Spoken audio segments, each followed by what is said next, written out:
మాటే మంత్రము అనే పాట తెలియని తెలుగు వాళ్ళు ఎవరు ఉండరు. ఇది ఒకప్పటి పాట అయినా ఇప్పటికీ చాలా మంది వింటూ ఉంటారు.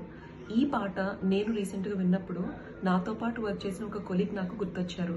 ఎవరైనా ఊరికే వచ్చి మీకు ఈ పవర్ పాయింట్ ప్రెజెంటేషన్ చేయడం వచ్చా అని అడిగితే నేర్చుకుంటున్నానండి అని చెప్పేవారు, రాదు అని చెప్పేవారు కాదు. ఎవరైనా వచ్చి ఈ ఫంక్షన్కి రెడ్ కలర్ కోడ్ కదా చెప్పారు, మీ దగ్గర మరి రెడ్ కలర్ డ్రెస్ ఉందా అని అడిగితే తీసుకుందాం అనుకుంటున్నానండి అని చెప్పేవారు, లేదు అని చెప్పేవారు కాదు. నాకు చాలా ఆశ్చర్యంగా ఉండేది. ఎప్పుడు లేదు, రాదు, కాదు అనే నెగిటివ్ వర్డ్సే ఆవిడ యూజ్ చేసేవారు కాదు. కానీ ఇప్పుడు అర్థమవుతుంది ఆవిడ మాటల్లో ఎంత జ్ఞానం, ఎంత ఆలోచన శక్తి ఉందో కదా అని.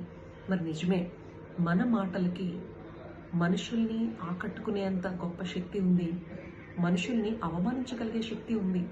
మన మాటలకి మనుషుల్ని, మనసుల్ని గాయపరిచే శక్తి ఉంది, మనసుకు తగిలిన గాయాలను మాన్పించే శక్తి ఉంది. సో మన మాటల్ని ఒక మంత్రంగా, మన మాటల్ని ఒక మెడిసిన్గా యూజ్ చేస్తే తప్పే ఉంది.